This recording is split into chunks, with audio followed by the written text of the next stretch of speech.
Assalamualaikum students, in this video we will talk about the topic of partnership formation. You are watching commerce lecture online. First watch lecture number 1 and this is the lecture number 2 on which we are recording formation of partners at agreed values or market value of the assets. This is the question. Fatima and Naima are two partners.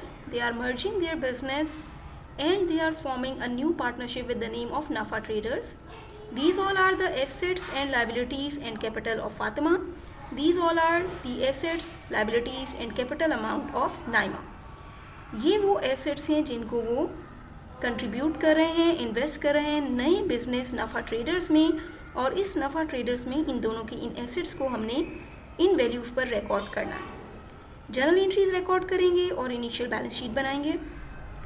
जो values हमें question में given है, cash 30,000, receivable 50, merchandise 45, building 75, ये सब assets लेकर आ रही है फातिमा और उसका अलाउंस वो बैड डेट है 20,000। ये क्रेडिट में और ये सारे एसेट्स डेबिट में, ऑटोमेटिकली हमारे पास उसका कैपिटल आ जाएगा 1,50,000 जो उसकी इन्वेस्टमेंट है। बिल्कुल इसी तरह हम जब देखते हैं सेकेंड पार्टनर नाइमा के एसेट्स, कैश, रिसीवेबल, मर्चेंडाइज, तीन एसेट्स वो लाई है, बिल्डिंग वो नहीं लाई, ऑफिस इक्विपमेंट 20,000 का उसने इन्वेस्ट किया। ये सब एसेट्स जो वो इन्वेस्ट कर रही है इनको debit, allowance for bad debt और अकाउंट पेएबल को क्रेडिट। क्योंकि ये कॉन्ट्रा एसेट अकाउंट है इसलिए ये क्रेडिट होगा। नई फर्म में रिसीवेबल के साथ उसके बैड डेट भी जाएंगे इसलिए ये क्रेडिट होंगे। अकाउंट पेएबल क्रेडिट होगा और इसका कैपिटल हम रिकॉर्ड करेंगे 1,25,000 से। सेकेंड एंट्री हमने सेकेंड पार्टनर नाइमा के लिए बनाई। फर्स्ट एंट्री में हमने पहली पार्टनर फातिमा की इन्वेस्टमेंट को रिकॉर्ड किया by debiting her assets and by crediting her contra asset and the liability. This is how the entries will be recorded. Second requirement है क्वेश्चन में जो नॉर्मली आती है कि हमें इसकी बैलेंस शीट भी बनानी है। इनिशियल बैलेंस शीट का मतलब जैसे ही ये दो इंडिविजुअल पार्टनर्स अपना पार्टनरशिप बिजनेस फॉर्म कर रहे हैं तो उस नई फर्म की बैलेंस शीट भी हमें फौरी तौर पर बनानी है, इसलिए हम इनिशियल बैलेंस शीट बना रहे हैं। कैसे बनाएंगे इनिशियल बैलेंस शीट? जो चीज़ें हमने जर्नल एंट्री में रिकॉर्ड की, करंट एसेट्स को प्लस करके करंट एसेट साइड पे लिखते हैं, यानी कैश इसका और इसका दोनों का ऐड होकर आ जाएगा।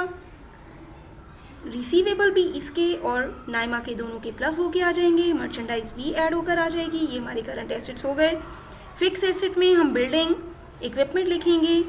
दोनों के अकाउंट रिसीवेबल्स को ऐड करके लिया है तो दोनों के बैड डेट को भी ऐड करके उन रिसीवेबल में से माइनस करेंगे, जैसे हम जनरली बैलेंस शीट बनाते हैं और फॉर्मेट को फॉलो करते हैं। अकाउंट पेएबल्स लायबिलिटीज़ में जाएंगे और दोनों की कैपिटल इक्विटी साइड पे आएंगे। This is the balance sheet initial for नफा ट्रेडर्स।